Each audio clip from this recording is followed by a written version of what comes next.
noriu daugiau, kai gebi kurti ir gaminti, bet toliau chaosas.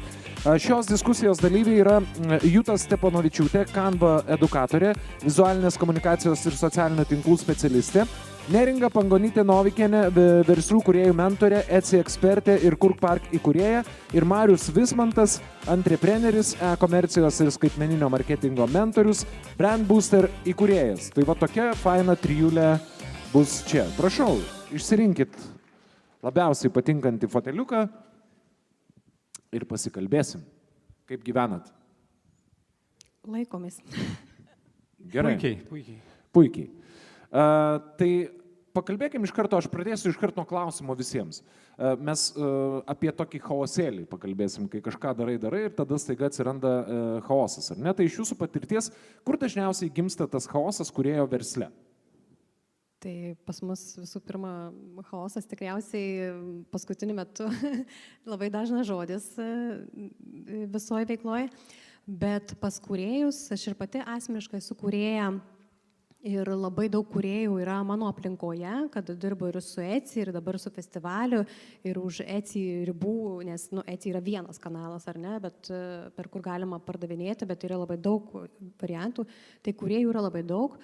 Ir tas chaosas tikriausiai tikrai ne pačioj pradžioje atsiranda, nes kūrėjai dažniausiai jie žino, ką jie nori gaminti, jie turi idėją, jie labai puikiai tai geba, jie tikrai yra genijų, pasakysiu taip, kūrėjų tarpe, bet kai reikia tą sukurtą daiktą parduoti, tada atsiranda problemos, nes kad gebėtų vienas žmogus ir kūrybinę pusę, gamybą ir verslą daryti puikiai, jų yra, bet labai labai mažai. Tai tada atsiranda jau chaosas, nes žmogus pradeda ieškoti informacijos, megzti kontaktus, vienur vienaip gavo, kitur kitaip gavo, milijonas mokymų, visko ir tada chaosas, gal čia jau nieko nedaryt. Tai va toj vietoj, kad reikia įjungti jau verslininkų smegenis, jiems prasideda galvoj chaosas. Aš gal tada pereisiu prie tokių konkrečių klausimų ir mes matyti iš to galėsim pasirutuliuoti. Dabar į Jutą kreipsiuos konkrečiai. Vizualų ir socialinių tinklų patarimų šiandien yra begalybė. Ir dar daugiau turbūt, ar ne? Ir kaip kūrėjui atsirinkti, ką daryti dabar, o ko kol kas galbūt visai neliesti ir to bent jau, pavyzdžiui, tame etape jam tiesiog nereikia.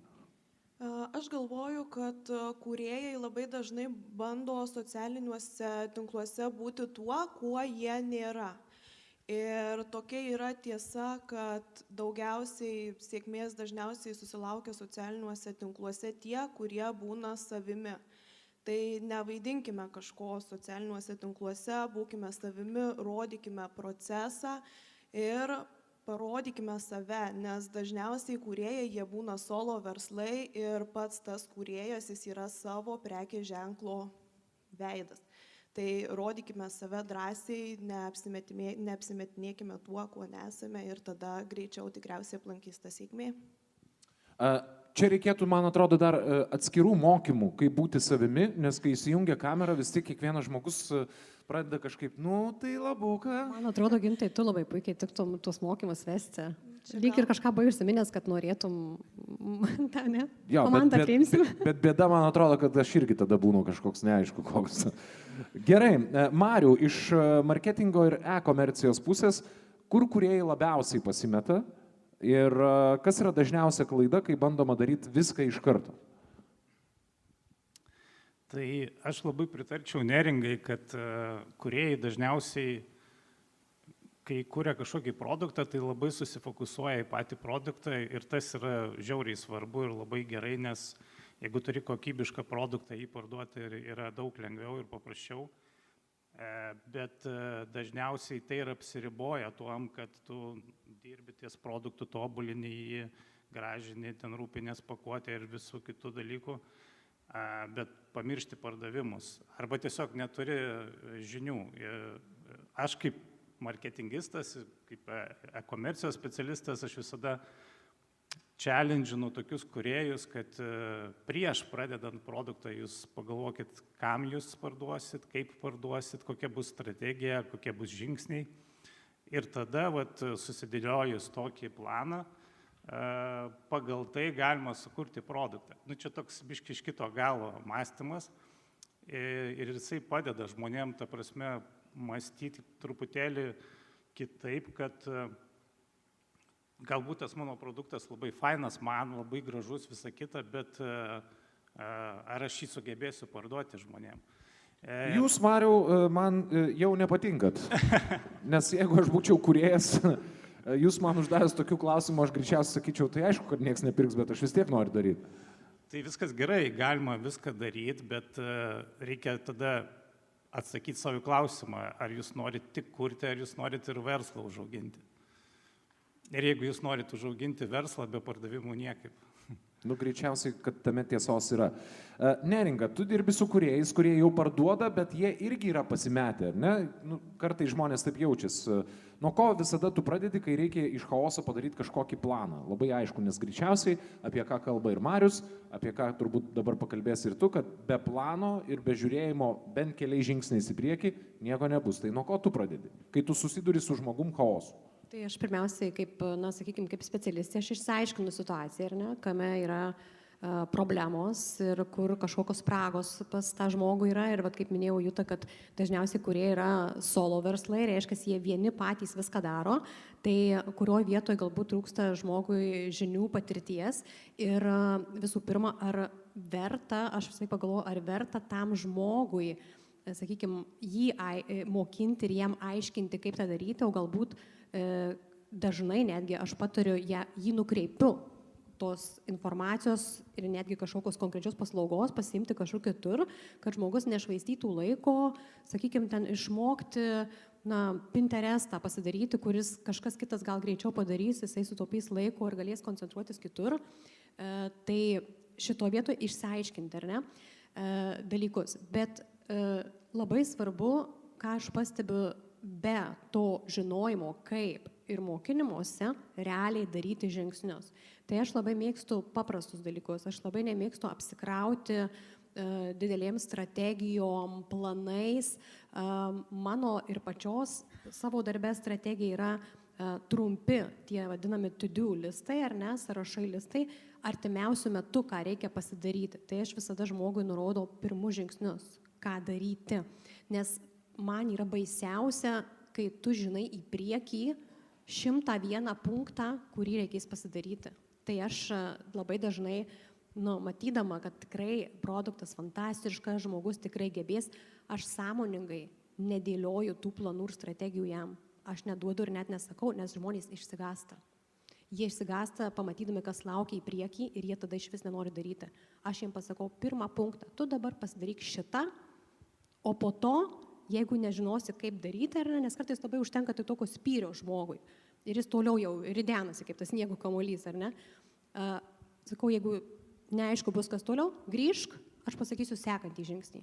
Nes kartais, kai mes sudėliojam tas strategijas į priekį, padaro pirmą punktą, antrą ir trečias jau net būna, kad jis nebeaktualus, nes pasimato situacija tam tikra ir jis reikia tada perdaryti viską iš naujo, ar ne. Čia tas pats kaip, sakykime, darom namą remontą, kas statė namus, ko gero eigoje keitėsis, tas planas yra nekartą, nes pamato realiai, kad čia tas neveikia, ką sugalvom.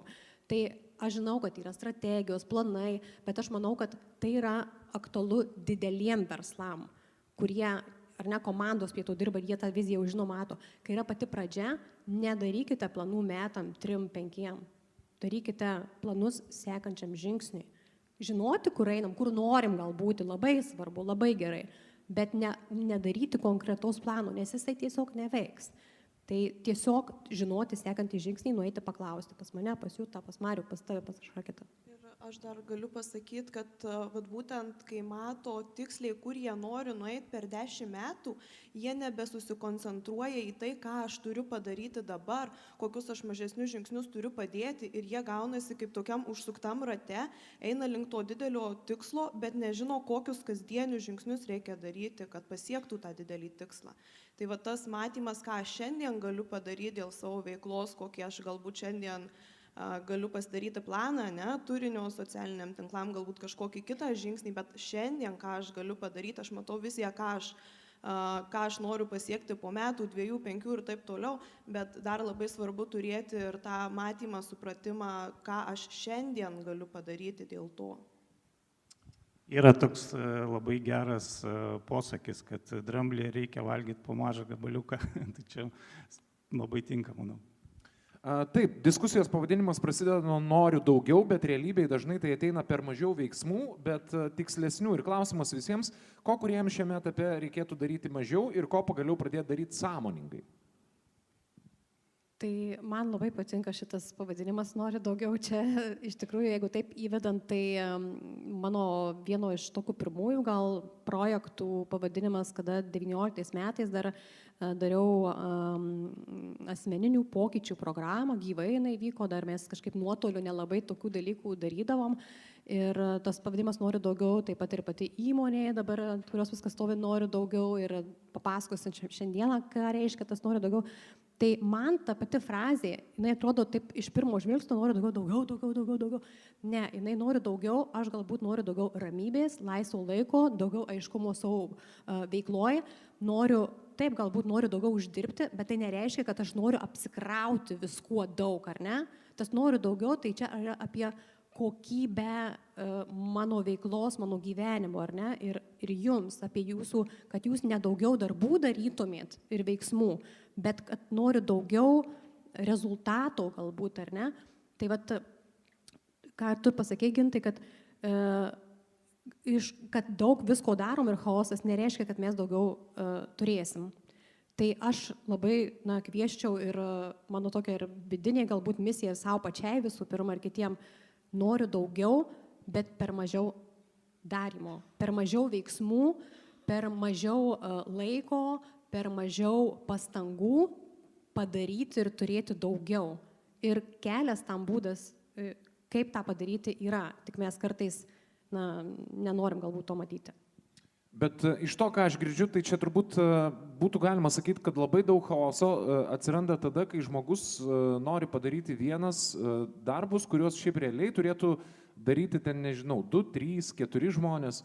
Ir tada turbūt žmogus net ir pameta pat save tarp to blaškymosi, kas jis yra, žinai. Ar faktas, kad mes atsispiriam nuo to, kad žmogus yra kūrėjas, bet staiga jisai jau, žiūrėk, ten, nežinau, su Canva kažką maketuoja, tada fotografuoja, tada pradeda dainuoti, nes sugalvoja, kad gal būtų gerai čia, žinai, jų produktą prastumti su kokia nors dainelė ir atitrūksta nuo to turbūt pradinio dalyko, ką jis turi daryti. Tai žmogui turbūt yra reikalinga komanda ir apie tą mes galim truputėlį pasikalbėti.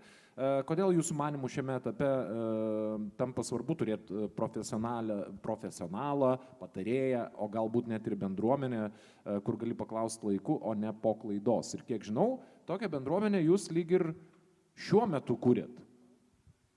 Aš galiu pasakyti, kad aš esu praėjęs tą visą kelią, nes pats gal jau prieš kokį 10 metų pirmą savo komercijos verslą kūriau ir tada, tų žinių nebuvo tiek daug, kiek dabar jų yra, ta prasme, tai turėdavai aiškintis, kaip kažkokiose grupėse tenais ieškoti informacijos ir panašiai bandyti, pats bandyti testuoti dalykus, kurti kažkaip feilint, tai yra labai ilgas kelias, viskas yra su jo gerai, galima taip daryti, tiesiog jis yra žiauriai ilgas ir daug kainuoja. Ir esu tiesiog pasimokęs iš to, kad, tarkim, kartais tu gali daug greičiau pasiekti rezultatą ir netgi pigiau, jeigu tu pasikonsultuosi su žmogum, kuris jau visą tai padaręs. Ir tiesiog nusipirksi dalį jo laiko ir jo žinių ir tiesiog sutaupysi savo laiko. Tai daug greitesnis ir paprastesnis būdas. Aš nežinau, ar Marius atsimena, bet aš pas jį esu buvus konsultacijų MTS. Ir aš esu buvus. Taip, tai man tikrai pagreitino tą kelią būtent to projekto, nes su Marium per valandą laiko aptarėm žingsnius, kuriuos tikslingai padaryti reikėtų būtent tam projektui.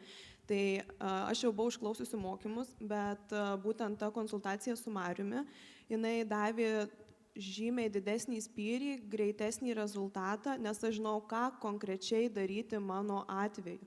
Tai ta konsultacija su specialistu, tas kontaktas akis į akį arba mažesnėse grupėse sutaupo tikrai labai daug laiko ir dažnai ir pinigų sutaupo, nors atrodo brangu mokėti kartais specialistui, kad su juo pasikonsultuotum, nes tos konsultacijos irgi kainuoja.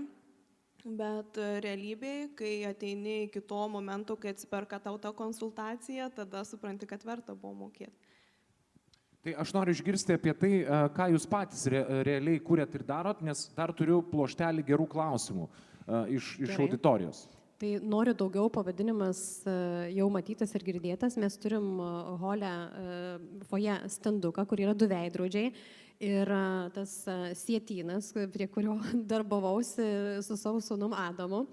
Tai ten yra QR kodas į mūsų per naktį sukurtą svetainę, bet ilgai brandinta idėja ir jau galima sakyti ir patikrinta. Tai pas mane, kaip žinot, tai yra bendruomenė sukurta Etsy klubo, kuri veikia 2,5 metų, bet per šitą laiką ne tai, kad išsikvėpė, bet išsiplėtė dalykai, kada žmonės pradeda manęs klausti jau už Etsy ribų dalykų kitokių ir aš tada ne viską puikiai žinau ir tiesiog natūraliai gimė mintis, kad šitą reikia jau transformuoti. Jau atidirbo Etsy klubas, reikia transformuoti, plėsti, keisti. Ir šalia veikloje jau buvo šie žmonės ir Marius, ir Juta, ir turėsim daug daugiau. Mes nuo vakar startavom su konsultacijų platforma. Ne klubu, ne mokymų klubu ar prenumeratą, bet tai yra konsultacijų prenumeratą, platforma, kur galite užsiregistruoti ir pasirinkti savo tinkamą planą, arba mokėti kas mėnesį, arba kas metus, arba vieną mokestį sumokėti visam laikui, visiems amžiams. Ir mes šitoje platformoje turėsime konsultacijas. Ką tai reiškia? Tai reiškia, kad bus sudėliotas grafikas ir temos. Tai mano, pavyzdžiui, temos yra Etsy, print on demand, bus dar daugiau hostingerio website builderis, kaip svetainė daryti, varios bus Shopify, Meta Ads, Google Ads, naujienlaiškiai, po to Jutos Canva, grafinis dizainas, socialiniai tinklai, turėsime ir daugiau kitų, turėsime buhalterijos, teisės, prekinio ženklo temas ir daug kitų temų. Ir mes pagal sudarytą grafiką turėsim konsultacijas, į kurias galėsite jungtis. Matot, jums šitą konsultaciją aktuali, aš jungiuosi, gyvai, Zoomas, gyvai, ar ne?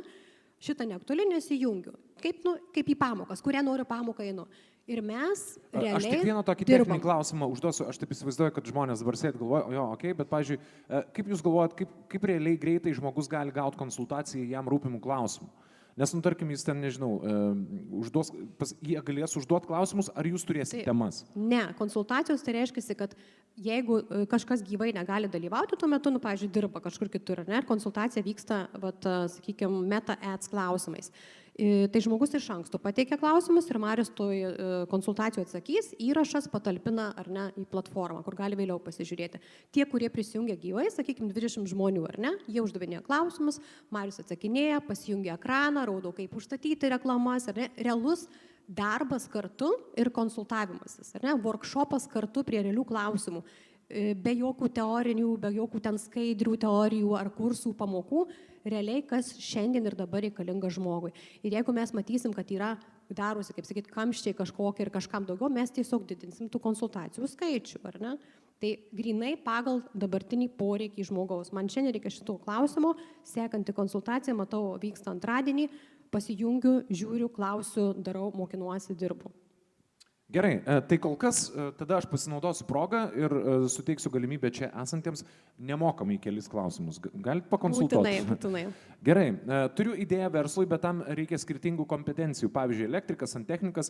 Ar yra platforma, kur galėčiau rasti patikimų skirtingų kompetencijų partnerių ir kaip man surasti patikimų žmonės, kurie nepasims mano idėjas ir nepabėgs patys daryti? Kaip apsisaugoti? Čia truputį klausimas jau išbėgau iš šitų ribų, čia iš tikrųjų gal ir duobeliai, iš praeito pranešimo galėtų pakomentuoti, bet iš esmės, jeigu idėja yra tiesiog verslo idėja, tai tiesiog galbūt neatskleisti kažkokiu momentu, bet ir netgi atsimenu, Etsy klube būdavo situacijų, bet tikrai žmonės daro savo.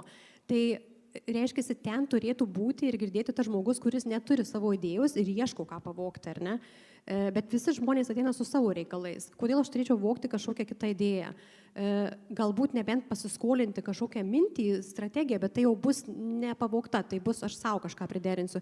Bet jeigu kalbant apie idėją, kurie link startuoliška, tai jūs negalite slėpti, nes ta prasme niekas jumis netikės, niekas neinvestuos į tai, ko žmogus nenori pasakot.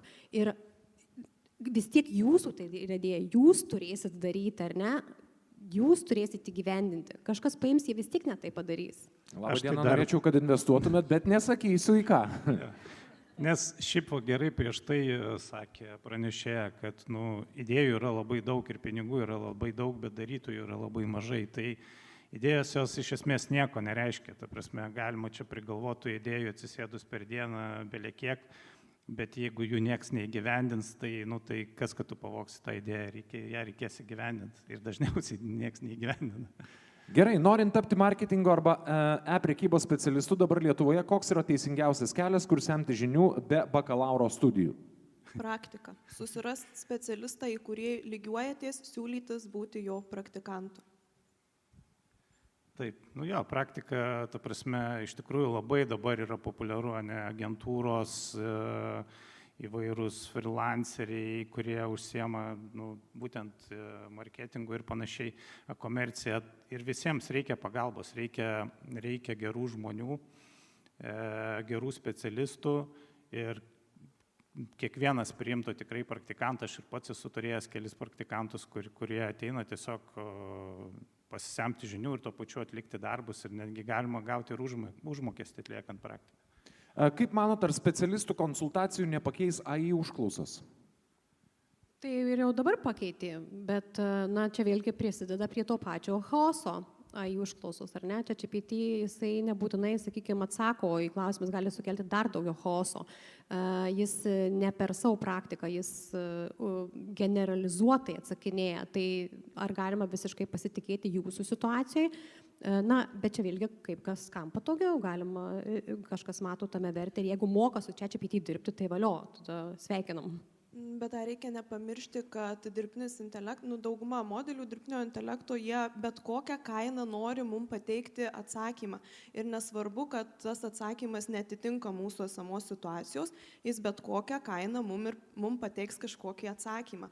Tai vėlgi, mums reikia gebėti kritiškai įsivertinti, ar mums to dirbtinio intelekto pateikti atsakymai yra teisingi. Bet tas pats ir su žmogum, tai kritinis mąstymas labai svarbu. Kokius klausimus savo reikėtų užduoti, kad susiaurinti savo tikslinę klientų auditoriją?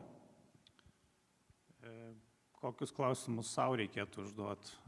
Tai visų pirma, tai reikia susikurti tą tokį avatarą, vadinamą kliento, ta prasme, turit produktą, tai kas jį vartos, kokias problemas jisai sprendžia, kokie jo yra privalumai, kokie yra konkurentai, kuom jisai yra geresnis už konkurentų arba kažkoks kitoks ir per tai ieškoti marketingo kampų, kaip galima padaryti tą pardavimą. Aš tada vieną praktinį žinau dalyką, tai matau, mirksi mūsų laikas, bet pabaigsim tai, kad tiesiog, jeigu sakot susisiaurinti, vadinasi, jūsų tikslinę auditoriją turit ir ją plačią, tai tiesiog eiti su jais kalbėti, realiai kalbėtis. Skambinti, klausti, rašyti žinutę ir ne apie savo produktą ar paslaugą pasakot, klausinėti, bet jų klausti, ar ne apie gyvenimo būdą, kaip jie kažką vartoja, ir pamatysite, kur ten yra ne jūsų klientas ir tada tokiu būdu atsiaurinti. Esamų klientų tiesiog. Taip, iš esamų klientų pasikviesti kavos ir realiai su jais kalbėti, išklausyti esamus klientus ir matyti, kur jums nepakeliui su kuriais ir jūs taip susisiaurinsit. Mes labai dažnai pamirštam, kad mūsų verslą kūrė ir klientai ir neišklausom jų nuomonės, darom pagal save, nors iš tikrųjų ten labai daug perlų yra, pasikalbėjus su jais, kaip mes dar galėtume patobulinti savo paslaugą, produktą. Tai mes labai su jumis visais norim pasikalbėti, tai būtinai parašykit mums irgi apie Kurk Park irgi ir apie Noriu daugiau. Atsiprašau, jeigu iki galo neįsigilinau jūsų veiklą, bet ar jūs padedat konsultuojat ties reklamų išgryninimu, man jį gali atrodyti nereali, bet tarkim praktikoje neveikti paleidus Meta Ads, čia klausimas Mariui. koks klausimas. Atsiprašau, jeigu iki galo neįsigilinau į jūsų veiklą, bet ar jūs padedate, konsultuojate ties reklamų išgryninimu? Reiktų suvokti, ką turime omeny reklamų išgryninimu. Visų pirma, reklamos esmė yra tokia, Meta Ads'ose turit atlikti testavimus, turit įsikelti hipotezės, tarkim, ką minėjau anksčiau, marketingo kampus, kaip įsivaizduojam ir tiesiog galbūt pasisėmė idėjų iš konkurentų ar iš kitų panašių brandų, susidarot hipotezių sąrašą, pagal jį kuriat reklamas ir testuojatės ir remiatės duomenimis. Tai visa kita, ką mes galvojam, ką galvoja draugai, ką galvoju, nežinau, kiti marketingistai nieko nereiškia, nes sprendimus reikia priimti pagal duomenis, kuriuos mes gaunam ištestavę tas reklamas. Tai va dabar, ką Marius pasakoja, mes per konsultacijas realiai tą rodysim. Tai Marius tiesiog realiai rodys situacijas ir kažkokį galbūt to paties žmogaus ir jam rodydamas, ar ne, kiti matys, kiti mokysis tokiu principu, tai ne teoriškai kalbant, o dabar mes teoriškai kalbam, praktiškai ant ekrano viskas rodoma. Aš dar vieną klausimą iš salės ir tada artėsim link pabaigos, nes laikas mūsų jau visiškai spaudžia. Pradedant kažką, nuo ko pradėti pagal eiliškumą. Investuoti į SEO, reklamas ar daug turinio. Planas svarbu, bet kaip planuotis, kas nice to have, kas pirmo prioriteto, siekti tobulumo, ar tobulumas yra kliūtis.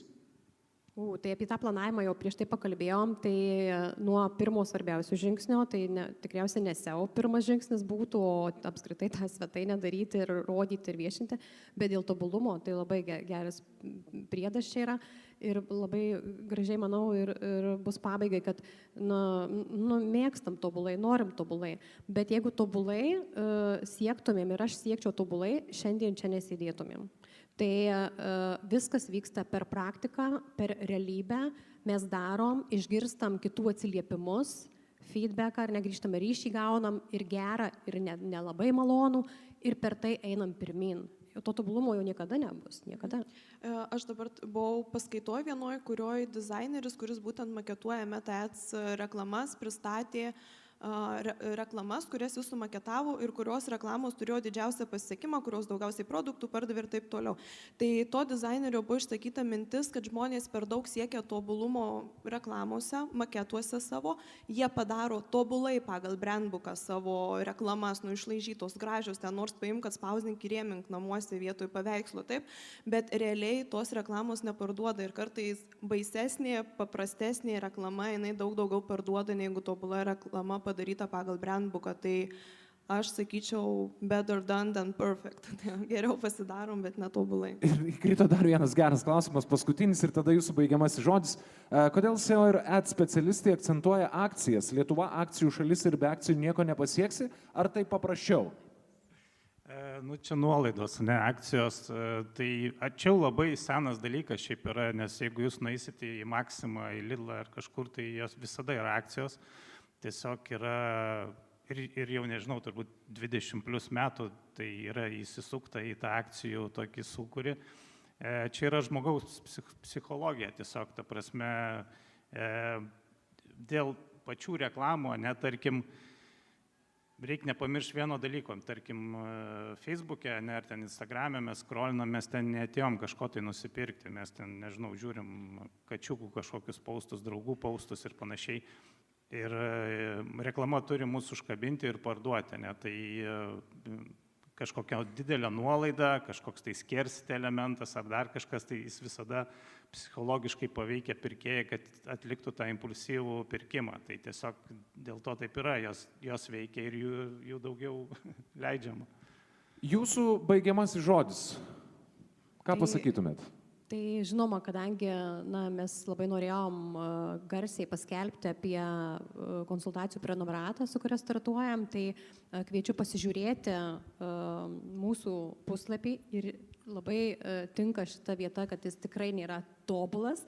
Tai mes prie to dirbsime iš karto po festivalio, bet jeigu jums aktualu ne turėti kažkokias mokymus, pamokas ir prie jų niekada neprisėsti, bet realiai savo situacijas spręsti ir prisijungti į tas gyvas konsultacijas, Tai išsirinkite tinkamą planą, prisijunkit ir pirmoji konsultacija jau vasario 12 dieną. Tai ECI bus tema, o po to paleisime visą tvarkaraštį visom kitom temom. Tai tiesiog kviečiame prisijungti ir kartu kurti šitą visą judėjimą, bendruomenę. Labai konkretus praktinis klausimas. Adresą pasakykit. www.noridaugiau.lt. Ačiū.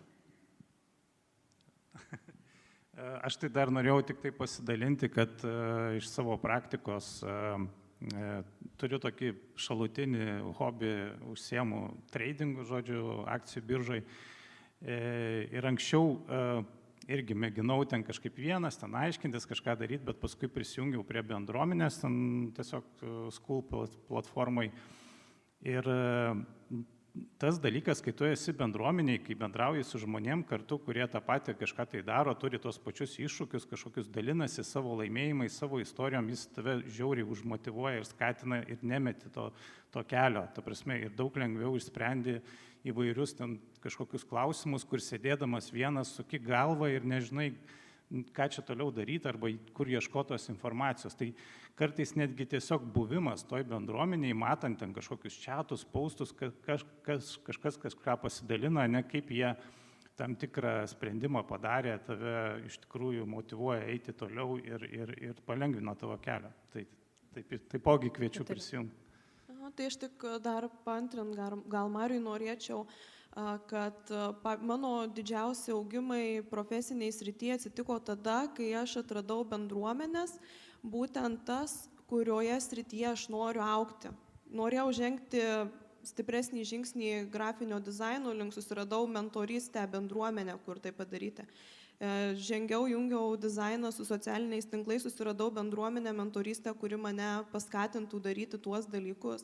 Tai toks būna kaip būstas mūsų veiklai, kai mes atrandam žmonės, kurie užsiema panašiais dalykais ir mes galim su jais pasidalinti patirtimi, galime iš jų išgirsti jų patirtį.